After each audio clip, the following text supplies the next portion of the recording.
Hi, my name is Derek Cook, and I'm a bartender at a small 54-seat bar in Marion, Illinois, called John Brown's on the Square. And just like you, I'm stuck at home right now, and will be for quite some time. When I am at home, I look in my liquor cabinet and I think, what can I make? You know, do I have the right ingredients to make certain drinks that I have in mind? What am I in the mood for? And it's easier for me to do that because I'm a bartender. This is what I do by trade.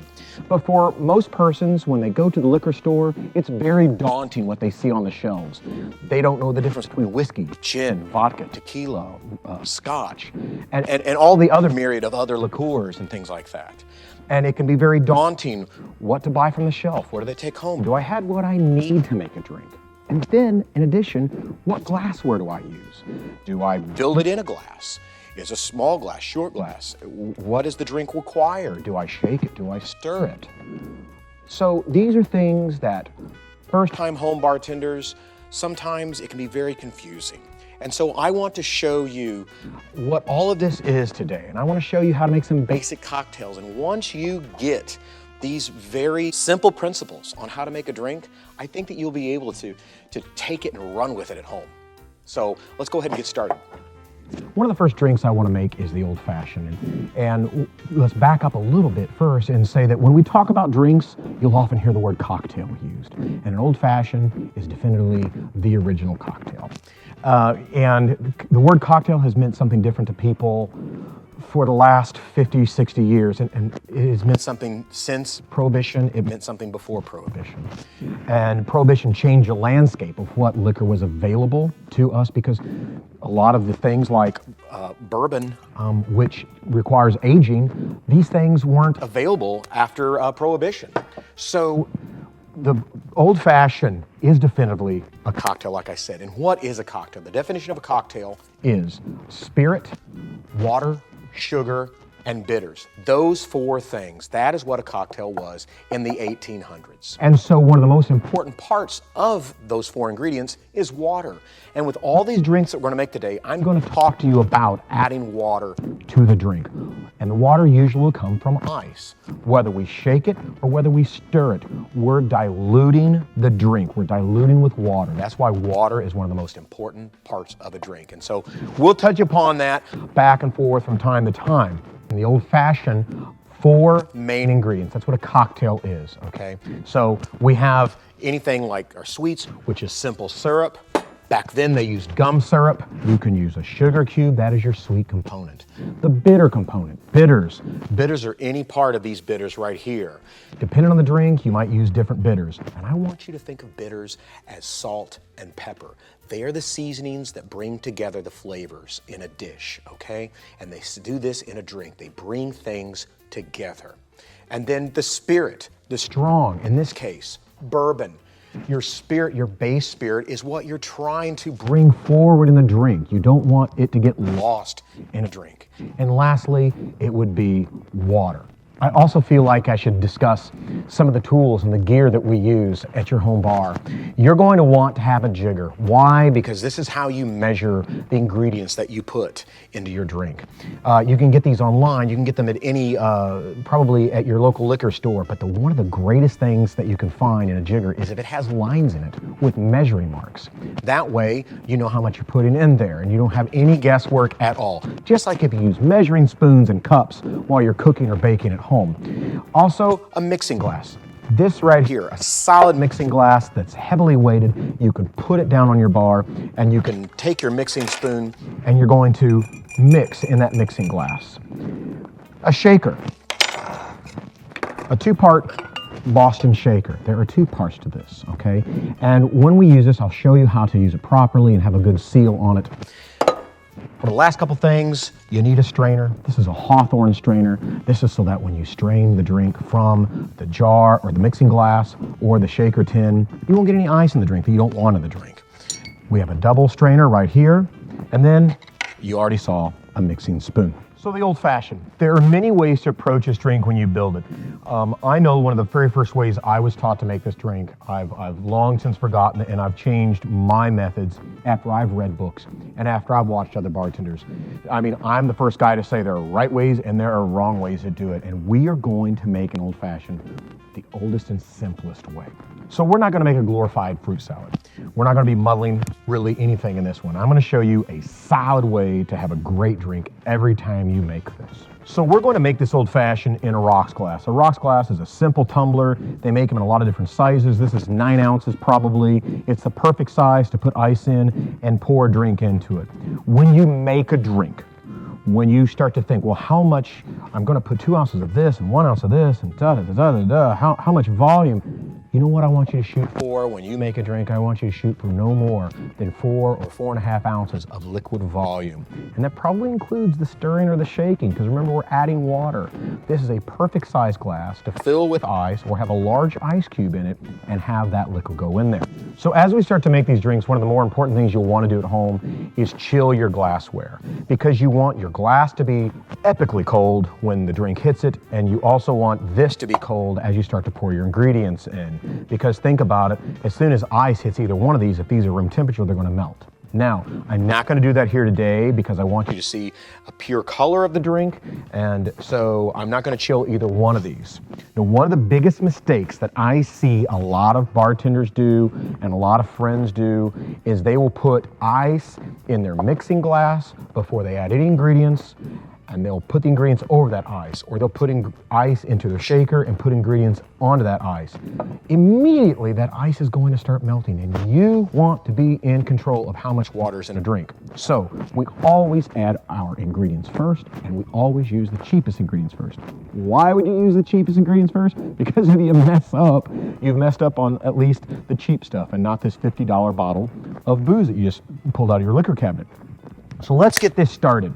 So with this, remember the old-fashioned 4 ingredients. You're going to do your sweet, you're going to do your bitters, you're going to do some bourbon, and you're going to do your water. So let's go ahead and start with the bitters. For this old-fashioned, we're only going to use just one type of bitters. There are so many types of bitters out there, and you can do 1 splash, you can do 3, 4, 5 splashes, you can do a cocktail, you can use 4 or 5 different bitters. That's up to you to find out what you like. But today, we're just going to do 2 splashes of bitters. 1, 2. All right, what's the other component? Sweet. We want to add some sweet to this. So I have 2 syrups here. I have simple syrup, which is just a 1-to-1 ratio of sugar and water. And I also used some Demerara unrefined cane sugar to make a syrup.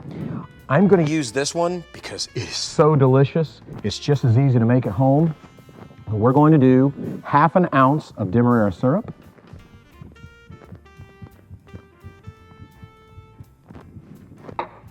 So lastly, we're gonna do 2 ounces of bourbon. If you have rye at home, that's probably even better. This is a blend of rye and bourbon. So we're gonna do 2 ounces of this. Why would I say rye? Rye is spicier. A lot of your bourbons can be sweeter, and so an overproof rye works better in this drink, but bourbon, for those who like their old-fashioned sweeter, bourbon would be your choice. And so what we're gonna do, we're gonna mix this now. Let's go ahead and put some ice in our mixing glass. We are not going to stir this for more than maybe 7 seconds. It's already melting right now. Water's already being added. So let's go ahead and start stirring this. It's probably enough right there. We want to add a large cube of ice to our rocks glass. And then we are going to strain this over that cube of ice.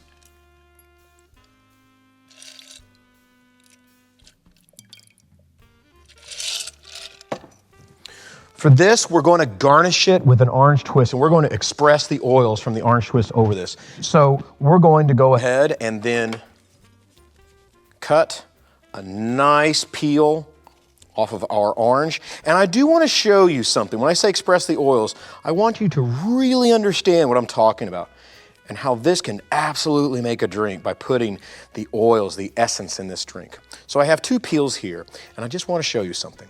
So I just want to show an illustration what I mean by expressing the oils. I'm going to put this glass right next to the rocks glass, and I'm going to take this first peel right here, and I'm going to squeeze it. Between my forefinger and my thumb, I'm going to squeeze it, and oils will shoot out on that glass. And as I take this to the light, you can almost see how the oils are on there, and that can really take a drink to the next level. So, let's go ahead and we're going to trim this. I'm basically gonna keep my fingers out of the way when I do this, and I'm gonna just pass it. You can do this with a paring knife. I like to use a large chef's knife. And I'm just gonna make some square cuts on this.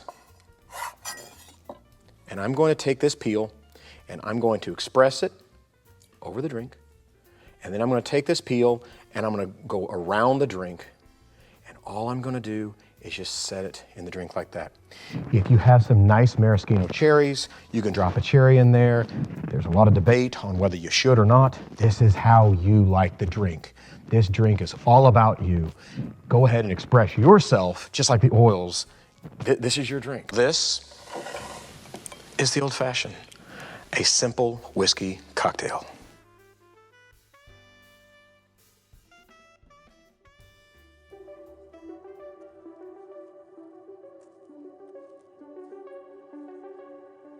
One of the biggest drinks that we've all heard about is the martini.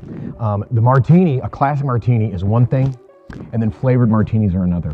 Flavored martinis, what do I mean by that? In the 80s and the 90s, there was this flavored martini craze, vaulted by the Cosmopolitan, the French martini. And these are vodka-based drinks that are in a coupe such as this, and you see them all over the place online, in magazines and such. And these are made by taking vodka with different liqueurs, different sweeteners, different juices, and you get this really pretty drink, and they're all different types of colors, and that's great, and that's wonderful, and I love some of those drinks. I love making those drinks. But what we're gonna talk about today is a classic martini. And a classic martini is made with either gin or vodka. And it can be a drink that is simple in its making, but really to master the balance, oh my goodness. It's an art when it comes down to it. And there's always going to be someone who tells you that you're doing it wrong. So let's go over some of the basics and then you can practice with it, okay? This is going to be built just like the old fashioned. We're going to build it in our mixing glass. We're going to stir it and we're going to serve it in another glass. Now with the martini, one of the things that you're going to find if you go out and about to a different bar and you order a martini, it's not always going to be served in a stemware like this, in a coupe like this. When you're doing this at home, you can put it in a rocks glass, you can put it in this type of coupe, you can put it in a Nick and Nora glass. Sometimes these are just too wobbly and you can accidentally spill these. Also, there's something I want to talk about with the martini. With the martini, just like the old fashioned, we are adding water by stirring. Now, with the martini, one of the more confusing things can be, how do you build it? How do you order it when you're at a club or a bar or a restaurant? These can be very daunting in themselves. So, do you want it up? And up means with no ice. Do you want it on the rocks? Which means you would take a rocks glass and have ice in it. Do you want it shaken? Do you want it stirred? Do you want it dry?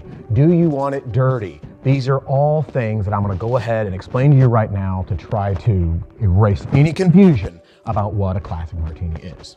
What's in a martini, okay? You're going to take about 2¼ ounces of your base spirit. That's gin or vodka. But a martini is a martini because it has vermouth in it. Okay. Vermouth. You're going to have dry vermouth in your martini. And how much dry vermouth is usually how you would order it, how you would make it. When someone says they want a dry martini, it means the opposite of what you might think. It doesn't mean they want a lot of dry vermouth in it. When they mean dry, they're talking about the amount of gin or vodka that is present in that drink. And if they wanted it wet, that would mean they'd want more dry vermouth. I know that sounds backwards, but that's exactly what we're talking about here. If they want extra dry, in fact, you probably don't even want a whole lot of vermouth in that drink. If they say they want it bone dry, the joke is that you just take the bottle and you wave it around like that, and that's bone dry. So that is when you're talking about dry martinis. So what would be a dirty martini? A dirty martini is when you're going to take olive brine and put olive brine in that mixing glass as an ingredient. Extra dirty, filthy dirty. We're talking about the amount of olive brine in the martini. But today, we're not going to do dirty martini. We're going to do a classic gin martini. And so we're going to ignore extra dry and all that sort of thing. And we are going to use just your atypical martini coupe when we do this drink. So like the old fashioned, we're going to go ahead and build this drink in our mixing glass. And we are going to stir it. We are going to add just the right amount of water to this drink, because unlike the old fashioned, with the old fashioned, we put a large cube inside our rocks glass, all right? And then that drink, it got perfect in your hand after about 5 minutes because there was dilution going on, right? But we are at the mercy, you've got to be really good at this. It's what's going to take practice. You're at the mercy of adding a certain amount of water in that mixing glass. You are the one who's in control of how much water will be in here and how cold that drink is. Because at that point, once you start to drink it, or your guest at home starts to drink it, that's it.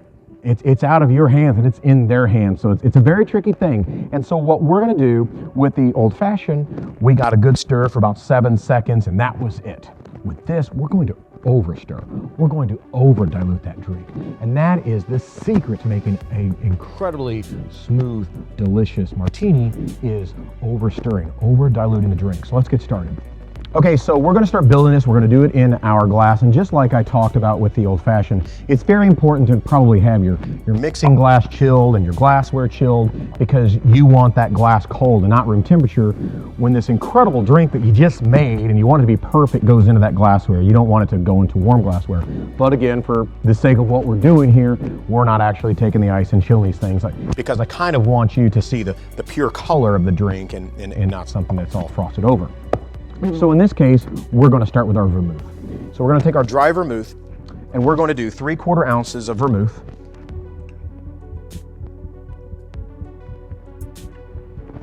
And then we are going to do 2 ounces of gin.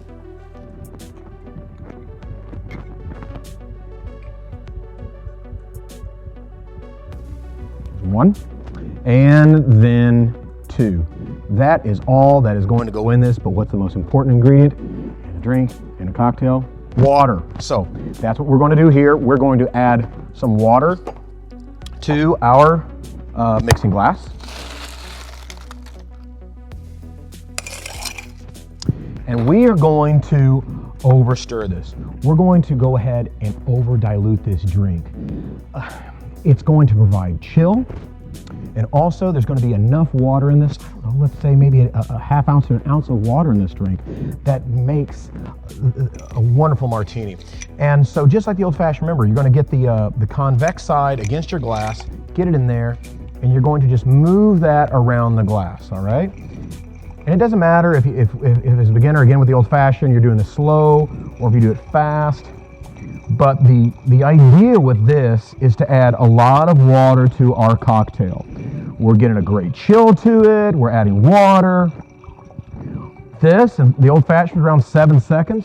This one right here, man, 12 seconds. Don't be afraid to overstir this guy right here.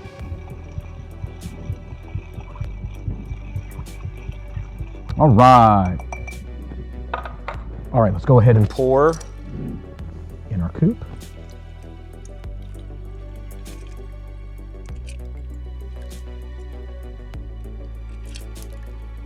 There you go.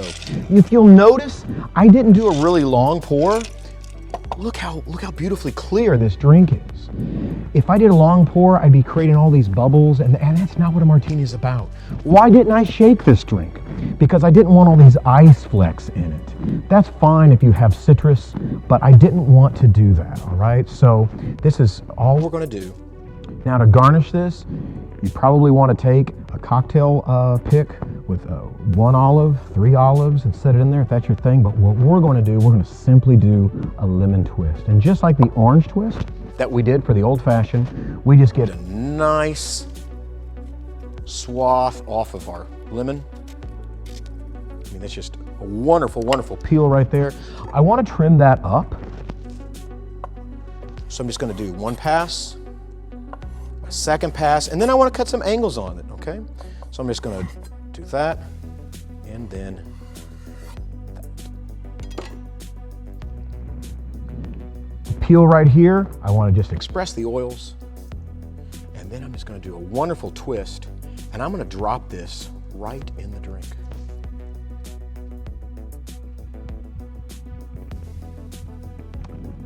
How do you want me? And there you have it. The classic gin martini.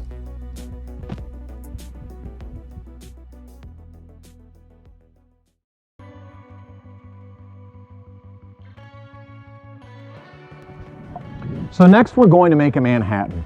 Why the Manhattan? The Manhattan is a close cousin to the martini. When you take these base spirits, gin, vodka, whiskey, what have you, and you add an aromatized fortified wine, vermouth, you've got one of these cocktails. Depending on how you mix these combinations, back in the 1800s, they gave them different names. Just like we do as drink makers today, you stick with one template, you take out an ingredient, you add another ingredient, and you give it a different name. So that is what the Manhattan is. So let's talk about what goes in a Manhattan. So with a Manhattan, it's going to be different than a martini. The martini was gin or vodka with the addition of dry vermouth.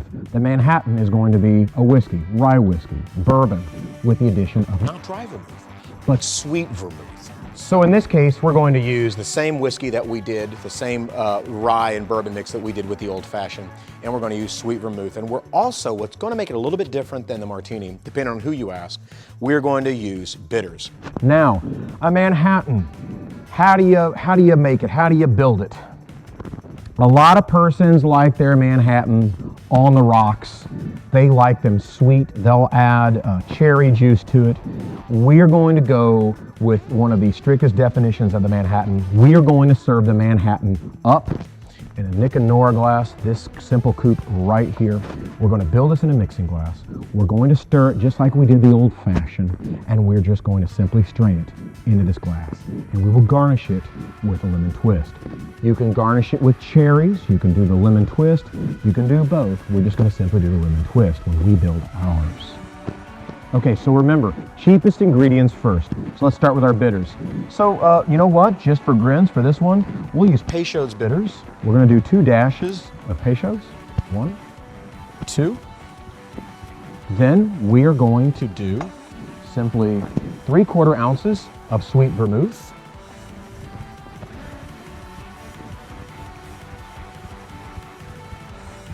And then 2 ounces of whiskey. 1 and 2. We're going to go ahead and take our strainer. We're going to strain into the coupe. And I know just because the ice I have, sometimes ice will fall apart on you and you don't want your ice to go into your coupe when you're doing one of these beautifully stirred drinks. It's supposed to be crystal clear. So for that reason, I'm going to use this conical strainer to double strain into this coupe. If there are any ice flecks, this strainer is going to catch them. And I see one right now. Sometimes when you have a buildup of pulp and things from citrus in your strainer, you're going to want to knock it around like that to get the extra bits. And so there you go. We are going to garnish this, like I said, simply with a lemon twist. Let's go ahead and get a nice peel off of our lemon.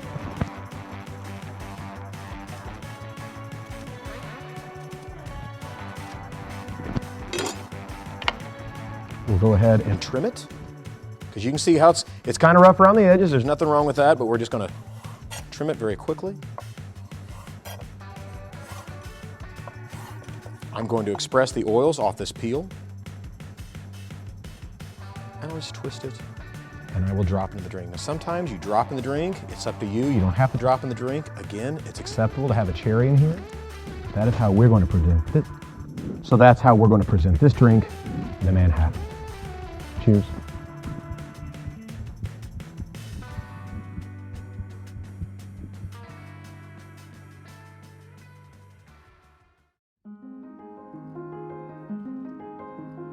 Next drink we're going to make is the Negroni. And the Negroni comes from the Martini family. If you remember, the Martini family spun off the Manhattan. And this is more closely related to the Manhattan because it uses a sweet vermouth, but it uses gin as its base. And the third component that we haven't touched on yet is an Amaro. An Amaro is an Italian bitter, and this is Campari. So Campari is a very bitter liqueur, and it is different than aromatic bitters. Remember, aromatic bitters are the salt and pepper, the seasoning that bind ingredients together in a drink. And yes, vermouth imparts a bitterness, and this is why it sits so bitter, that it is going to drive the bitterness of this drink over the top, and again, a very bitter drink. Now the Negroni, what we're going to do is we are going to put it in a rocks glass, and we're going to pretend that the glass is already being chilled, and this is going to be an epically beautiful red drink. So it is simply 3 equal parts. It's a ratio of 1, 1, 1. You can't really mess this up, all right? So we're going to do 1 ounce of gin, 1 ounce of sweet vermouth, and 1 ounce of Campari. So let's go ahead and get started. There's really no cheapest ingredients first here, so let's go ahead and start with the sweet vermouth. We will do 1 ounce. We'll put this in a mixing glass.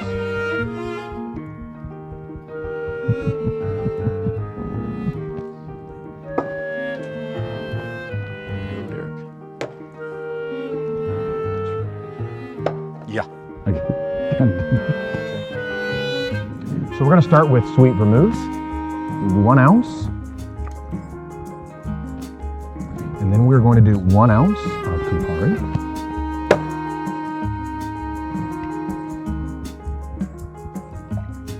And then lastly, 1 ounce of gin.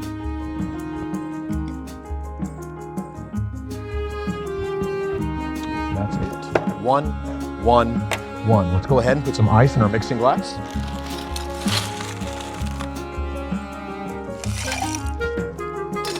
And this drink is going to be built, or poured rather, on a single cube of ice. Again, we're going to stir this somewhere in between an old fashioned or a Manhattan and a Martini. We just want to add some chill, some dilution. We don't want to overly dilute.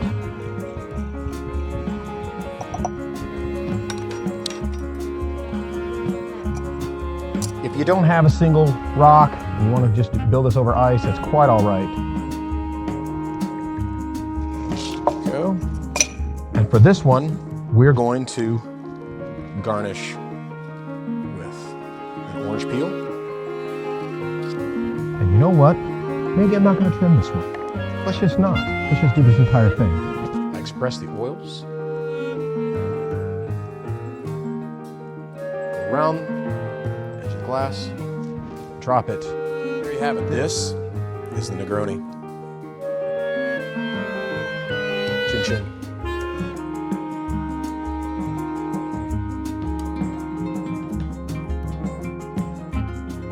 So some of the next drinks we're going to do, we call sours. And sours, I think that just for you at home, the easiest way to think about sours is to think lemonade. How do you do lemonade? Lemonade, you're going to be adding your lemon juice. You're going to be adding sugar and water. That's lemonade, right? So a sour uses fresh citrus, limes or lemons, and sugar. And what we use to make a consistent drink at all times is simple syrup. And simple syrup, again, you make this beforehand, and this is a 1-1 of sugar to water. When you look at these syrups, you'll notice that the Demerara syrup that we use for the old-fashioned, well, it's darker in color, right? Because it's unrefined cane sugar. And the simple syrup that I've made, I've used with regular refined sugar that you would use, that you find at home. Why am I talking about this? Because when it comes down to the drink that you're making aesthetically, remember, if you want the drink to be more clear or to stay true to its color, in this case, maybe a lemon, which is, let's argue, yellow, right? You wouldn't use a darker syrup with that because then it would give you a darker drink. So when you're making a drink and you think about how you want it to look, be aware that the color of syrup is going to change the color of your drink. So with sours, it's an easy template, okay?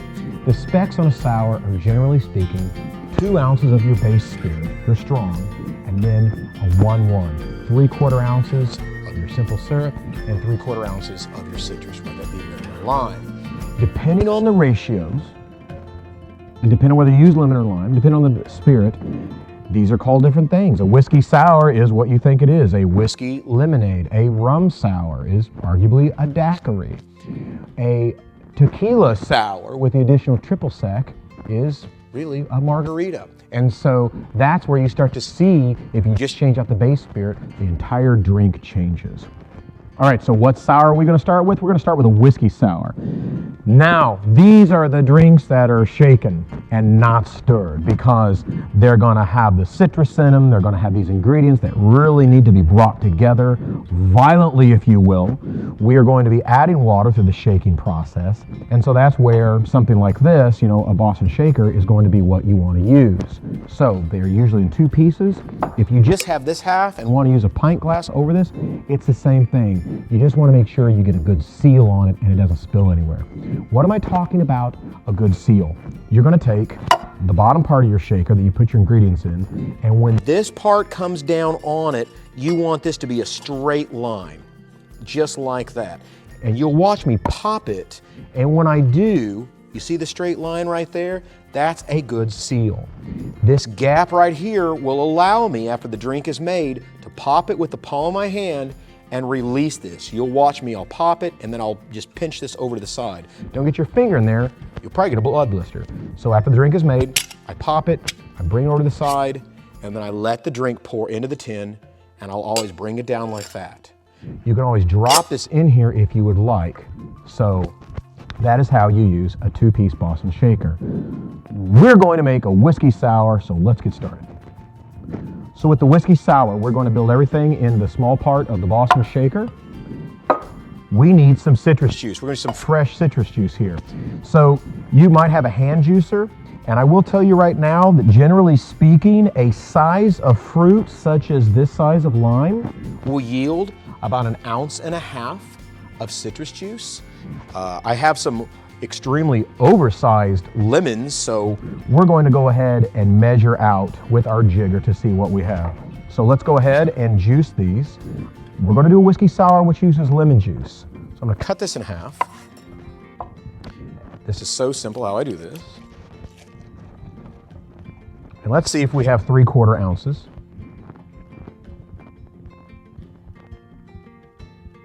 And we do. Okay, so this is my first ingredient. Now, when you use lemons, a lot of times the seeds are going to be in there, and so I'm probably going to double strain this so I don't get any seeds in my drink. So that's a thing. Now we need to do 3/4 ounces of simple syrup. So let's bring this over here.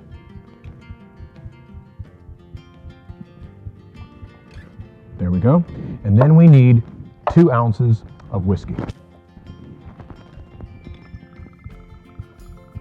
1. And then 2.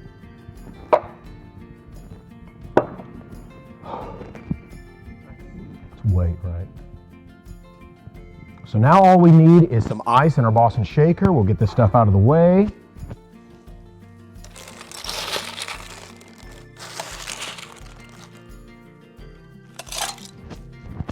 So remember, when we're shaking this, we are adding water to our drink by shaking it. That's how we get the dilution. We're breaking the ice up.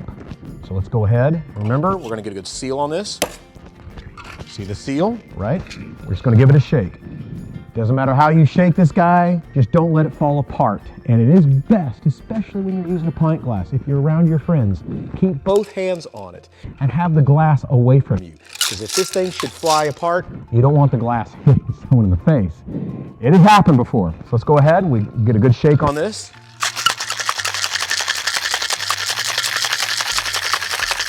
Okay, we're going to put this drink in a Nick and Nora. This is going to be served neat. You could have ice in a rocks glass and put this over ice. Let's go ahead and break our seal. Remember, I said you hit it with your palm. I know for a fact I probably don't need to do this. It's not a real hard seal to break. I'll just break it like that. Bring it up. And then I take my Hawthorne strainer. I'm going to double strain just because there may be seeds in this.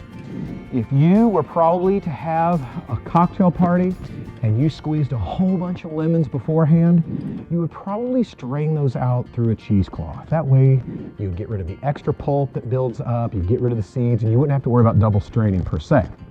We're going to double strain just in case there are seeds.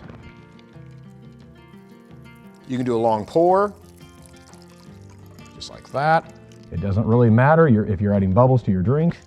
I do that for effect just to show you. Now see, there is some buildup of pulp. We want to get everything out of there. Okay. And this one right here, you know what? Let's just do a slight lemon twist. And just for grins, let's take a long peel and we will trim that, a really narrow trim.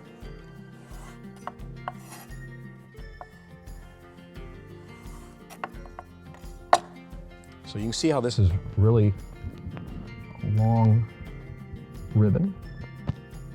Stretch it out like that. And maybe I might just hang it on the side of the glass.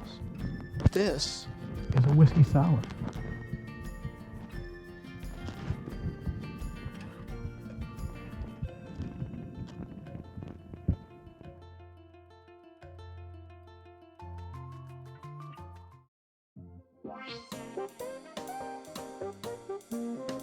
All right, so the next sour we're gonna do is a daiquiri. Now, you probably, when you think of daiquiri or you think of a margarita, you think of these drinks that in the 80s, they were popularized by being these frozen drinks with strawberry puree or what have you. And that's not what we're gonna do. The daiquiri we're gonna do is the purest sour. It's just a rum sour. It sticks to that template that we talked about. We talked about 2 ounces of a base spirit, and we talked about 3/4 ounces of sour, our citrus, and 3/4 ounces of sweet. That is all a daiquiri is. And the thing is that if you learn how to master that template and how you build it and how you shake it and how you present it, a daiquiri can make or break a home bartender. It'll really prove your mettle of how good you are at making that drink. So with this daiquiri, it's a lime sour. And you might say, well, you know, I've had this bottle sit in my fridge of sweet and sour that I bought. How is that different than these sours that you're talking about? Okay, all right, fair enough. Don't waste it. Use it if you want to. But here, we're gonna use fresh ingredients. What is sweet and sour? What is that bottle that you have in the fridge? Okay, well, it is probably natural or artificial flavored lemon, lime, and orange juice, probably lemon and lime forward with some high fructose corn syrup. So that will work in whatever sour that you're making. Even the whiskey sour we just made, that would work if you just added that to whiskey. But again, we're going to be using just fresh ingredients here. So the daiquiri, we're gonna build the daiquiri in our Boston shaker. So we're gonna get the small part of our Boston shaker here. Cheapest ingredients first, right? So we're gonna use lime juice on this one. So let's get our juicer here. We wanna take one good solid piece of fruit, and we're going to try to get 3/4 ounces. And like I said before, a good solid piece of fruit should yield 1.5 ounces. So let's see if we can get at least 3/4 out of this.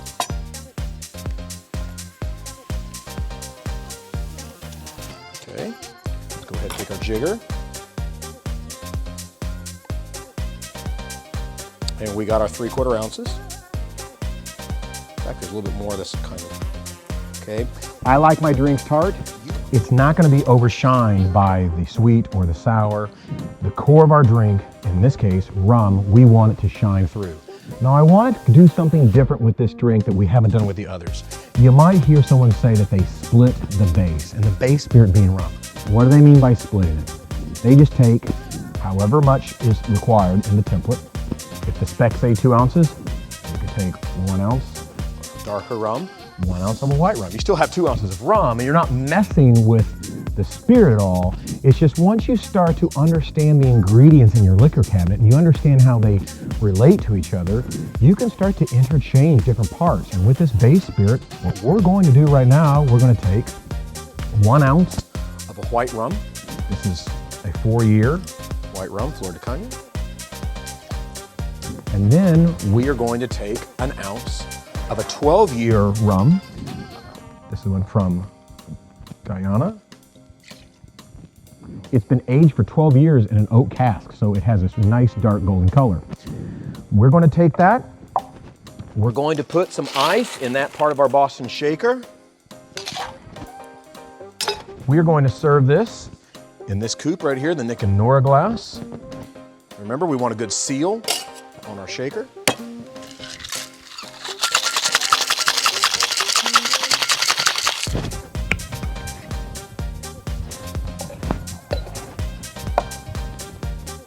Strain.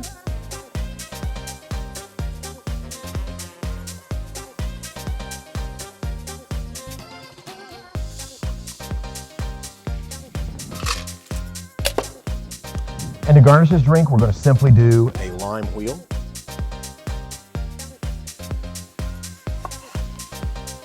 Just do a little slice through here so that the lime can sit on the glass. And there you have a classic daiquiri.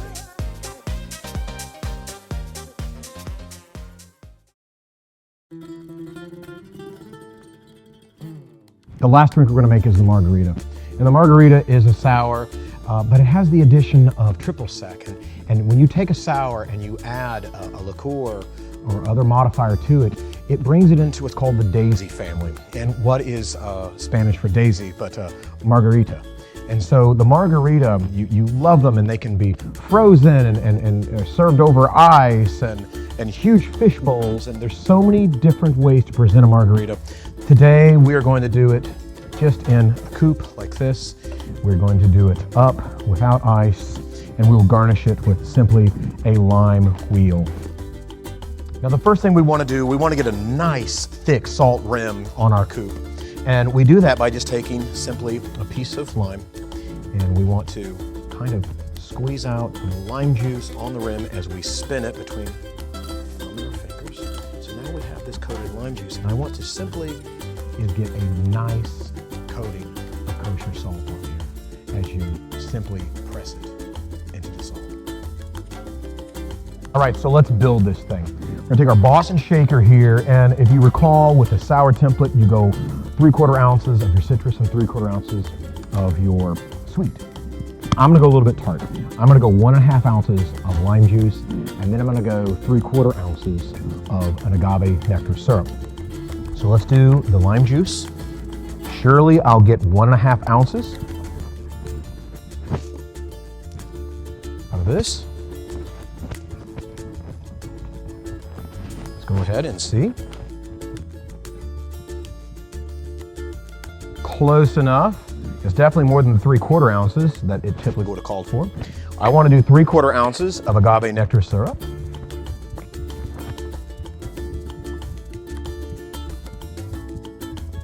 There we go.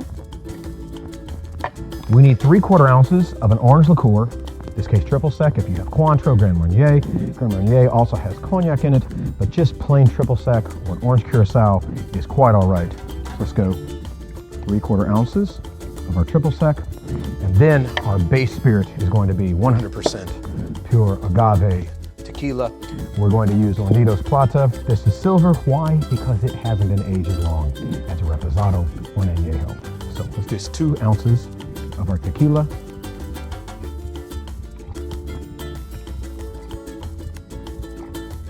Then we're going to fill this part of the Boston shaker with ice.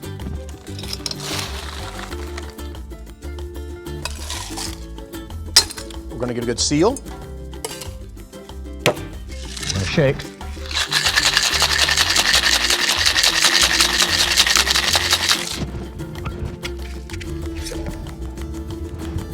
And then we're going to take our Hawthorne strainer and we're going to strain.